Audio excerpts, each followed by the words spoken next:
I was too busy during the day to do laundry. That's what I told myself, but mainly, I just wanted some time out of the week to just be alone and unwind with my thoughts. The laundry room in the basement was always close to empty for the most part, save for a few college-goers in the early hours of the morning, so I always found myself there, squatting next to the spin cycle of my thoughts in the washer. Most of the time, I just pondered randomly and let my mind do its own white noise thing for a while. I must have been there on a Friday night, Saturday morning, and it was completely empty. It was early in the morning when my laundry finished the dryer cycle and I pulled my clothes out ready to collapse into bed in my apartment on the 15th floor of the building. I made my way over to the only elevator that came down into the basement in the center section. While waiting for the doors to open and with the help of the ceiling lamp, I started to read the notice board and the posters that advertised what was going on for the next month. Looking at the clock behind me, I noticed it was starting to get really late. Exactly 3 a.m. I really shouldn't keep doing this to my sleep schedule, I thought. I almost didn't hear the elevator doors open behind me.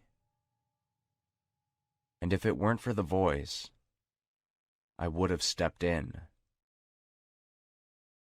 That moment of hesitation probably, in retrospect, had saved me from an unknown fate. You know how elevators sometimes have a voice in their speakers to announce the floor and the direction it was heading? For example, if it was on the 3rd floor on its way down, it would say something like, "3rd floor, going down." The voice that spoke from the elevator came out many octaves lower and much slower than usual. Basement. Going down. I felt a wave of uneasiness wash over me. There was never, for as long as I've lived in the building, floors lower than the basement. I had never seen a button lower than B for basement in the elevator. I felt at that moment an extreme fear root my feet into place as I stood in front of the parted doors. The elevator doors usually shut after a few seconds, but they remained open for almost a complete minute, as if waiting for me to get in. When they finally closed, I had the impression it had given up for the time being. While not wanting to take the strange elevator, I also really was against the idea of climbing 15 flights of stairs with my laundry in tow at this hour. I decided to wait for the elevator to come back. It might have just been a faulty speaker, I rationalized. It was an old building.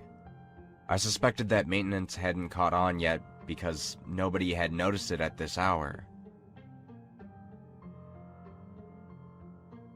Surprised, I heard the sound of the elevator continuing down below the floor of the basement, for an unknown number of floors before I heard the faint but unmistakable ding that signified the opening of the doors.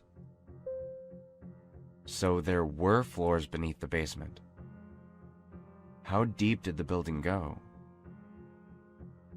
I remembered how deep the dinging sound came from underground, and the muffled shuffle of what sounded like multiple people piling into the elevator, and suddenly felt like it wasn't the best idea to stay here waiting for the doors to open. I looked up at the highlighted button. It hadn't been my brightest idea to press it. I only wanted to go upstairs faster, but now I was scared of seeing the occupants from the elevator from its underground trip. I had basically guaranteed that the elevator would open on the basement on its way up. As soon as I came to that conclusion, I heard the elevator murmur on its way up, and I sprinted for the stairs that took me into the lobby. Halfway up the stairs, I heard the ding of the doors opening on the basement floor. I didn't dare look back. As I reached the main lobby, I took a breath. It was silent. but it was calm and well lit, and I suddenly felt a bit silly for overreacting. I looked down at the dark stairwell to the basement, aware that I never heard the elevator doors close. Had it always been that dark in the basement?